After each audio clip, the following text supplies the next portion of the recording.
di sini saya akan menjelaskan materi tentang pasar modal.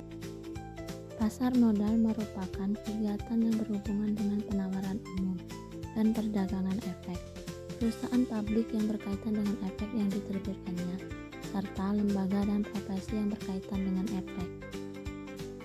Manfaat pasar modal.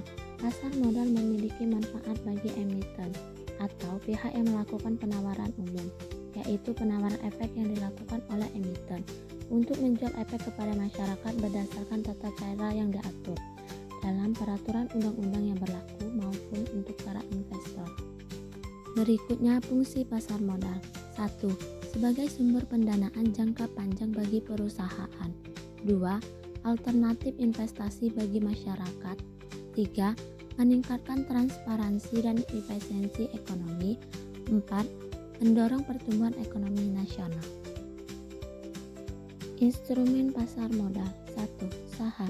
Surat berharga sebagai tanda kepemilikan atas suatu perusahaan. 2. Obligasi.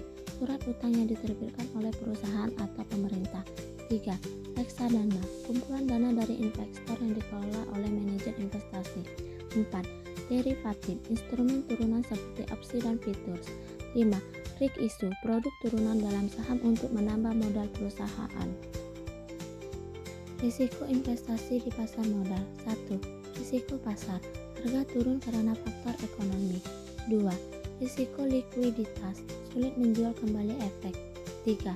Risiko gagal bayar, terutama di obligasi. 4. Risiko emiten. Performa perusahaan menurun. 5. Risiko sistematis. Tidak bisa dihindari seperti krisis ekonomi. Tujuan pasar modal. Tujuan pasar modal adalah untuk menciptakan mekanisme pendanaan yang efisien dan meningkatkan pertumbuhan ekonomi. Struktur pasar modal terdiri dari 1. Regulator, yaitu pengawasan resmi pasar modal. Di Indonesia, lembaga yang berperan sebagai regulator adalah OJK. 2. Bursa efek, yaitu tempat perdagangan efek. Contohnya, seperti Bursa Efek Indonesia. Lembaga penunjang pasar modal yaitu terdiri atas kustodian, lembaga keliling, dan manajer investasi. Pelaku pasar modal meliputi beberapa pihak, yakni sebagai berikut. 1. Emiten, merupakan perusahaan yang menerbitkan saham atau obligasi. 2.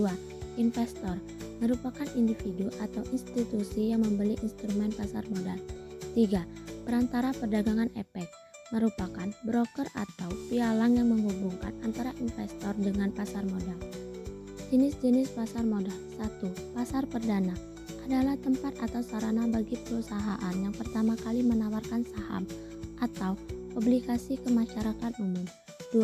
Pasar sekunder adalah tempat atau sarana transaksi jual beli efek antar investor dan harga yang dibentuk oleh investor melalui perantara efek. Pasar sekunder ini berkelanjutan dari pasar perdana di mana efek-efek yang telah dicatatkan di bursa efek diperjualbelikan.